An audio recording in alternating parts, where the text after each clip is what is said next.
السيد رئيس جامعة سيدي محمد بن عبد الله، السيد عميد كلية العلوم والتقنيات ونائبيه المحترمين، السادة الأساتذة الأجلاء، الطلبة والطالبات الباحثين، الضيوف الكرام، مرحبا بكم جميعا في فعاليات هذا المنتدى العالمي تحت شعار النباتات العطرية والطبية تثمين وابتكار.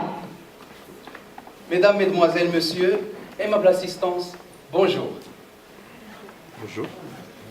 Vos applaudissements, s'il vous plaît. Je suis vraiment très heureux de vous revoir aujourd'hui à l'occasion de notre forum des plantes aromatiques, forum international des facultés des sciences et techniques de Fès, en collaboration avec l'association Ecologia et l'association marocaine de biodiversité, dans le cadre du pôle des plantes aromatiques et médicinales d'Université Sidi Mohamed Ben Abdillah.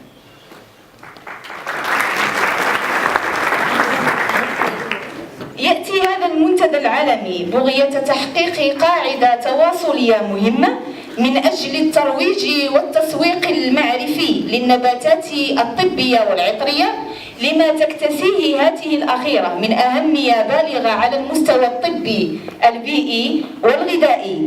هذا المنتدى أيضا هو فرصة لتواصل الطلبة الباحثين والأساتذة والخبراء أيضا من أجل تلاقح الأفكار العلمية والأعمال المخبرية بهذا الصدد على المستوى الوطني والعالمي من أجل الدفع بهذا المجال قدما وتشكيل حاضنة فكرية علمية من أجل تشجيع الإصدارات العلمية وتطويرها.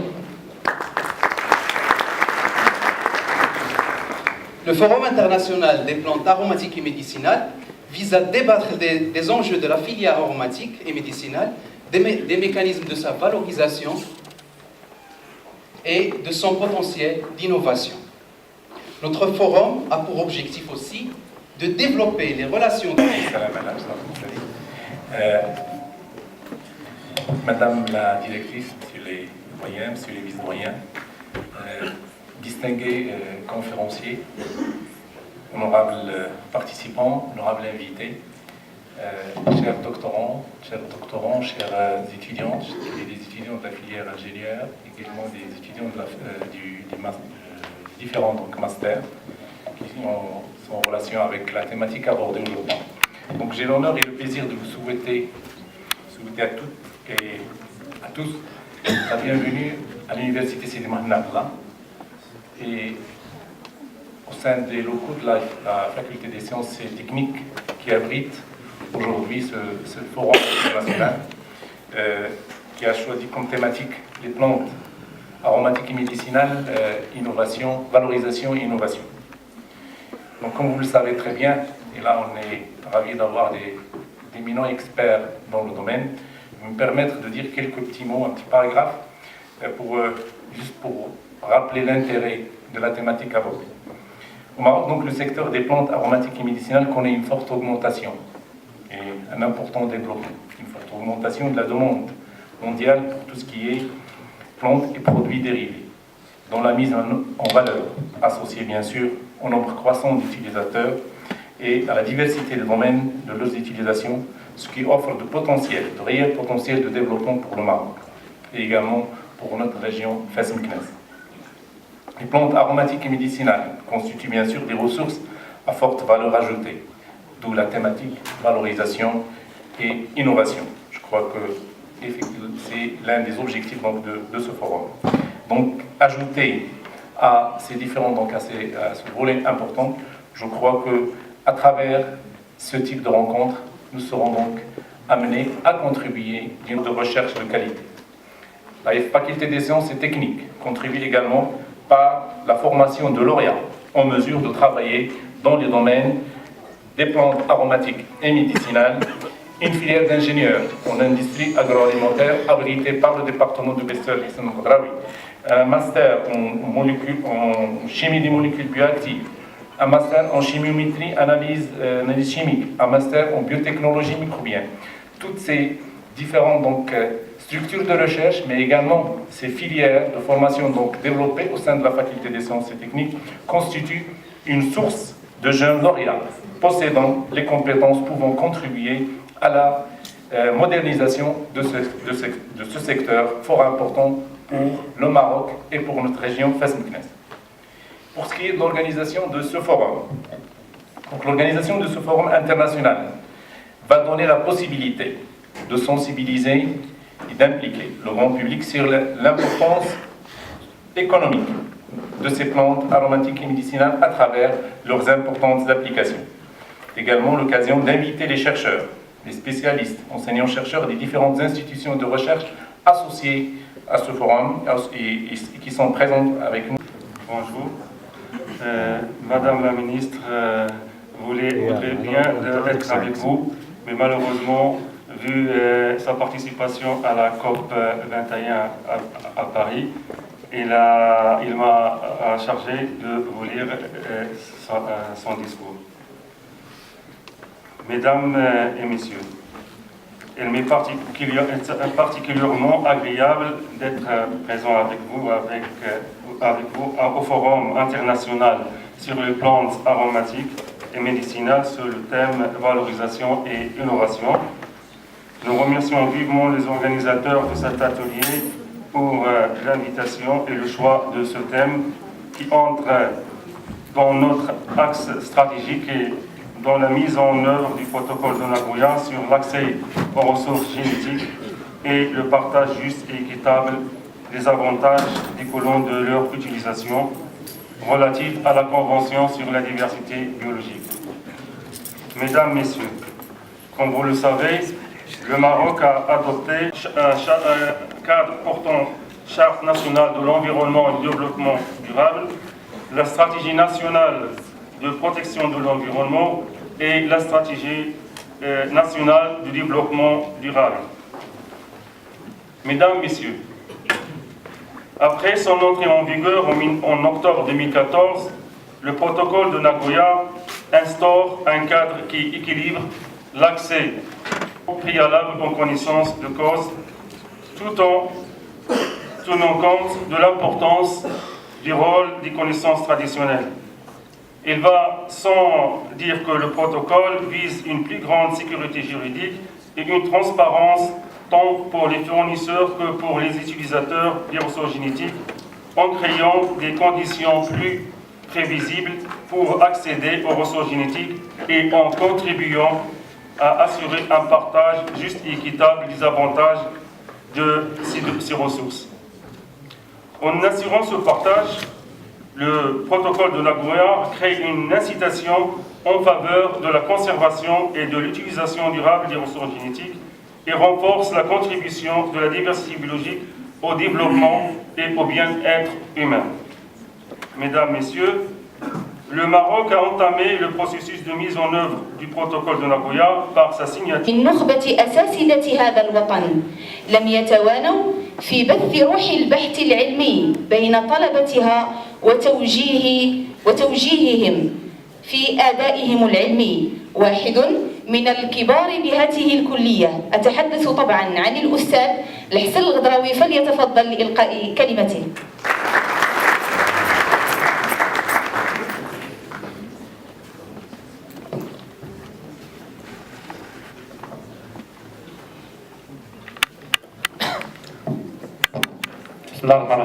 Merci pour le gros mot. Hein. C'est un grand mot, vraiment, c'est un grand mot. Merci beaucoup. بسم الله الرحمن الرحيم والصلاة والسلام على أشرف المرسلين. أيها الحضور الكريم، نرحب بالجميع. أشكر أولا الأستاذ الكريم السي جلال مصطفى عميد كلية العلوم والتقنيات على الكلمة الطيبة وعلى ما قاله في حق الطلبة والأساتذة والجميع. الشكر. واخا نقول شنو ما كاين، جو كخوا سي مصطفى il a beaucoup donné pour la FST, pour le laboratoire, pour les pôles de recherche, pour les départements. Donc un grand merci pour notre doyenne. C'est vrai, donc mon avis personnel, donc, on doit être fier de notre doyen de la faculté des sciences et techniques, c'est Moustapha Al-Jali. Un grand merci.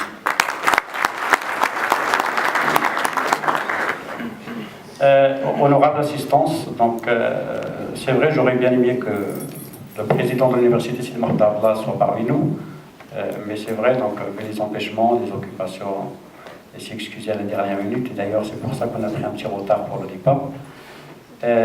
Monsieur le doyen de la faculté des sciences et techniques parmi nous, donc que je remercie vivement, messieurs les vice-doyens, monsieur Hachim.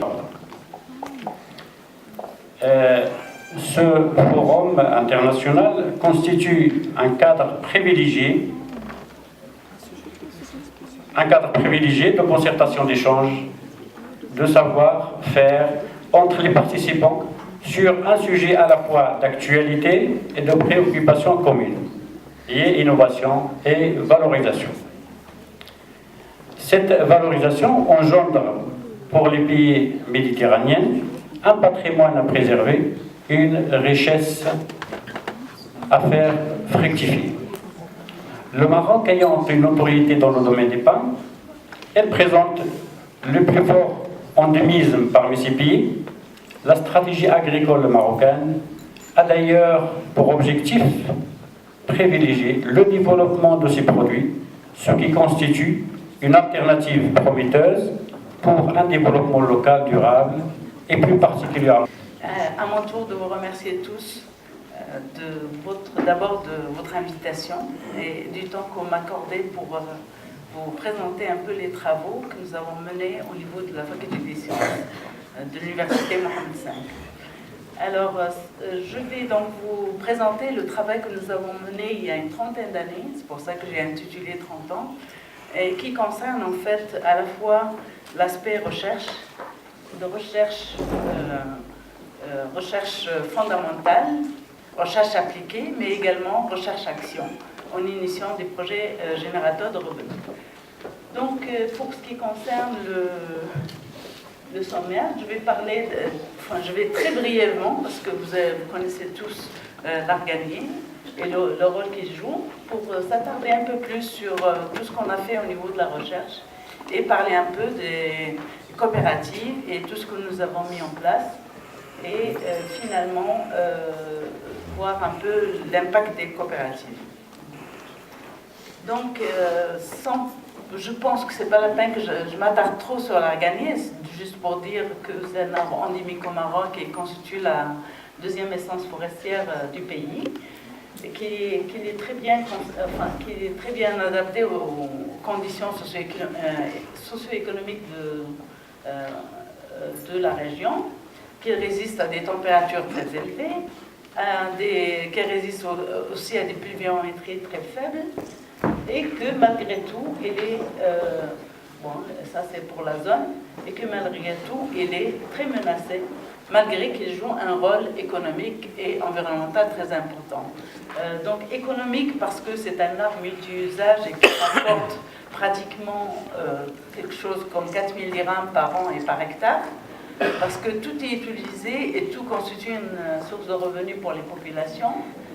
Sociale parce qu'il permet le travail pour plus de 2 millions de personnes. Cette problématique écologique, on a une opportunité économique pour les populations locales pour qu'ils deviennent eux-mêmes gardiens de la biodiversité. Donc c'était ça notre challenge. Et nous pensons que les produits de l'Arganier peuvent justement apporter une solution à cette problématique.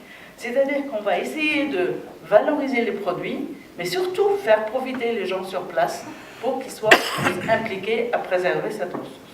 Donc c'est ce qu'on a fait. On a pris, bien sûr, on a démarré bien entendu par la recherche fondamentale et on a essayé de toucher tous les aspects de l'arbre, que ce soit les feuilles, le fruit, le tronc, etc.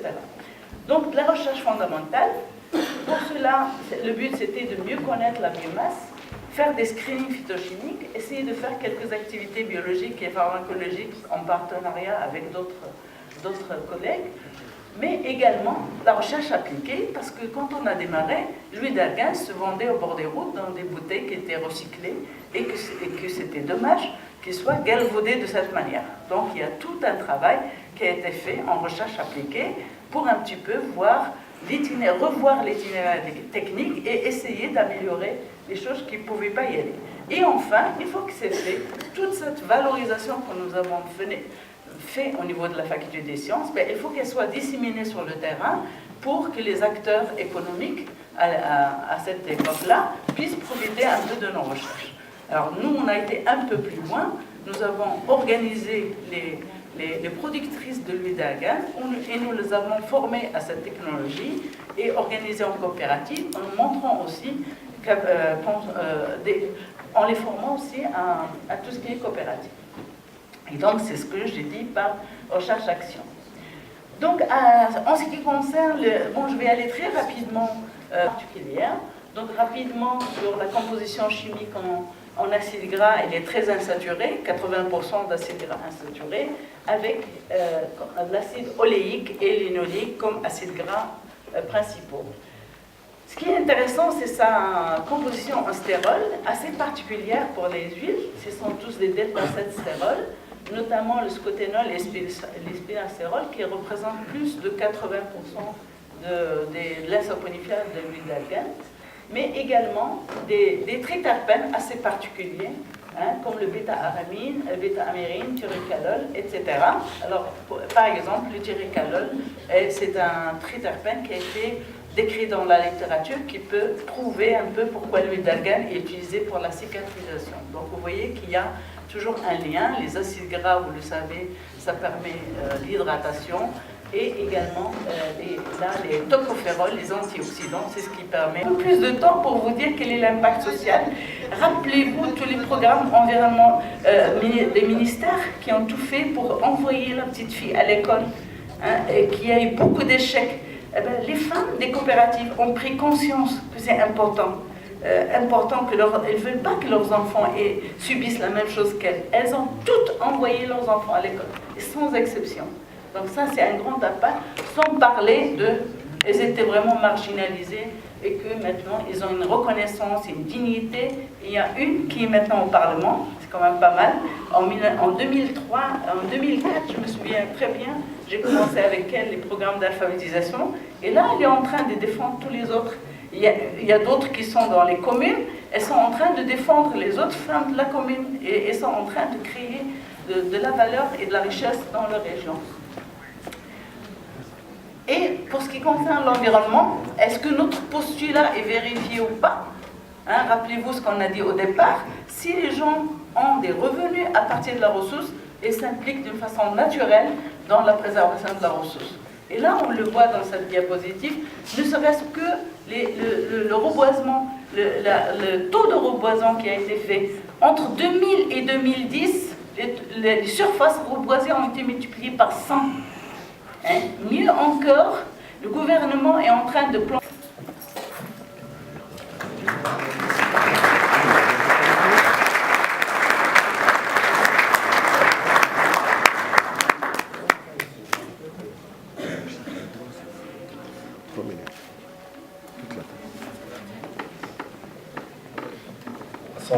C'est une occasion donc, de féliciter encore une fois d'avoir honoré donc, notre université, mais également d'avoir honoré le Maroc, parce qu'en fait c'est le seul Marocain qui a eu donc le prix. Je crois que on est très très content.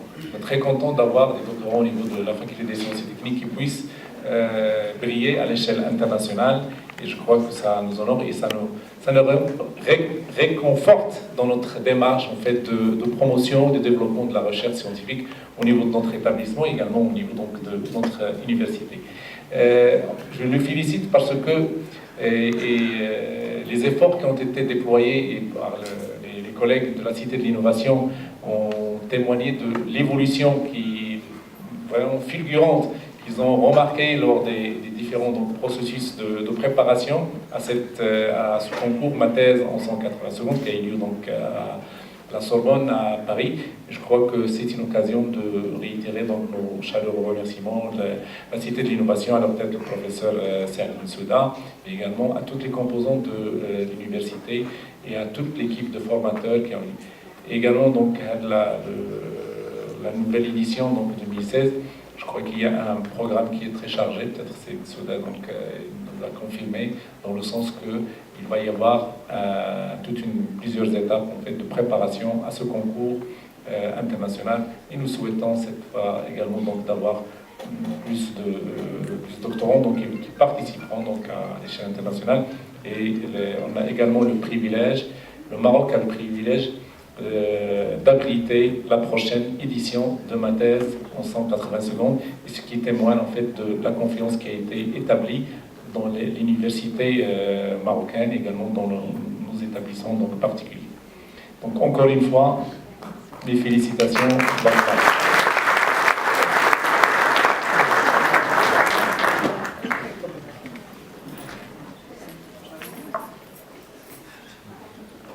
Merci beaucoup, merci pour ce prix. C'est vrai que j'ai gagné le 3e prix à la Sorbonne en France, mais ce prix-là a une grande valeur pour moi, simplement parce que c'est au sein de ma faculté et en présence de mes collègues, mes professeurs de la faculté des sciences et techniques. Je suis vraiment très très content et je saisis cette occasion pour remercier toutes les institutions qui sont derrière cette distinction, à savoir l'Université Sidi Mohamed Abdillah, la Cité d'innovation, l'Université Mohamed V de Rabat et le Centre national de recherche scientifique et technique. Je n'oublierai surtout pas de remercier Monsieur le doyen, la Faculté des sciences et techniques de Fès et le laboratoire d'écologie fonctionnelle et environnement. Merci beaucoup. De toute façon, oui, là, il a eu le prix. Je crois qu'il y a derrière un laboratoire, il y a derrière des directeurs de thèse, je pense notamment au professeur Sra, c'est Wahia, je crois que, et également tous les membres du laboratoire et toute je dirais pas l'écosystème, mais je dirais tout un environnement qui a contribué à ça. Donc notre part en tant qu'établissement, nous avons pris donc dans le cadre de la stratégie donc, de l'établissement, c'est la stratégie en fait de reconnaissance. Et dans ce cadre-là, nous souhaitons également délivrer ou donner une médaille, en fait, la médaille de la faculté au directeur de laboratoire et à travers lui, à tous les membres du laboratoire également, à tout le comité d'organisation, comité scientifique qui a contribué à l'organisation de ce forum, et à travers eux, donc, nous tenons à les féliciter, à les remercier pour les efforts déployés. S'ils le permettent.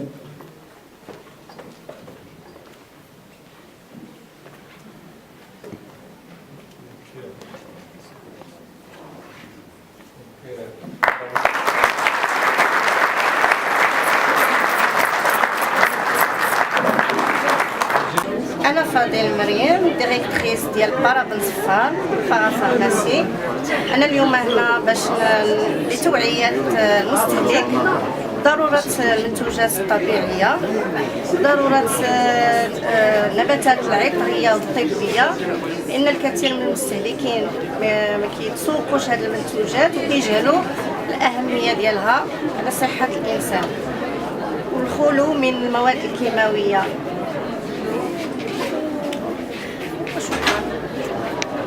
شكرا. اللابوراتوارات ديالنا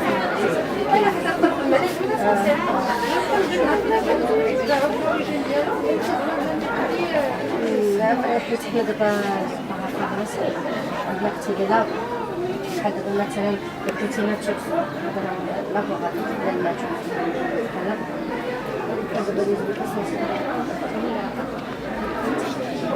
ديال